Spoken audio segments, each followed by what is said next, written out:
सरकार रोज पैसे पाठवते, पण बहिणींच्या खात्यापर्यंत पैसे काही येतच नाहीत.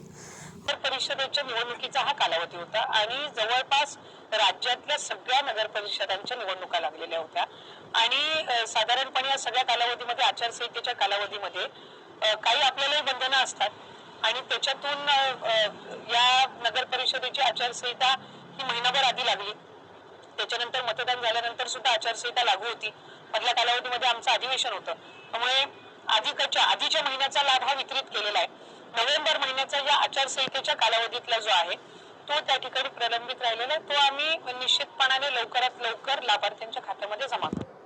लाडकी बहीणचा हप्ता ज्या वेळेला आम्हाला विभागाकडे वितरित होतो त्यावेळेला लगेचच आम्ही ते लाभार्थी त्यांच्या खात्यामध्ये जमा करत असतो. आणि आता मकर संक्रांतीपूर्वी मुख्यमंत्री माझी लाडकी बहीण योजनेतील लाडक्या बहिणींना एकूण 3 हप्ते म्हणजेच 4,500 रुपये मिळणार आहेत. त्यातील नोव्हेंबर महिन्याचा लाभ पुढील आठवड्यात जमा होण्याची शक्यता आहे. शिवाय मकर संक्रांतीपूर्वी डिसेंबर आणि जानेवारीचे असे 2 हप्ते सुद्धा एकत्रित मिळतील, म्हणजेच 3,000 रुपये एकत्रित देण्याचं नियोजन सुरू आहे.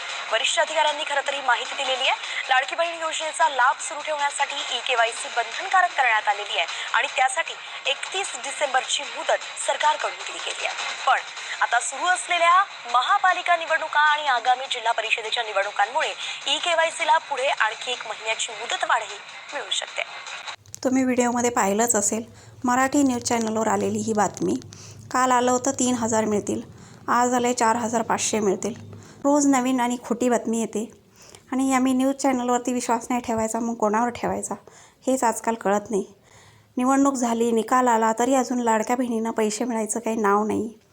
लवकरच पैसे खात्यात जमा करावे अशी अपेक्षा आपण रोज करतो आहे, पण पैसे काही जमा होत नाहीत.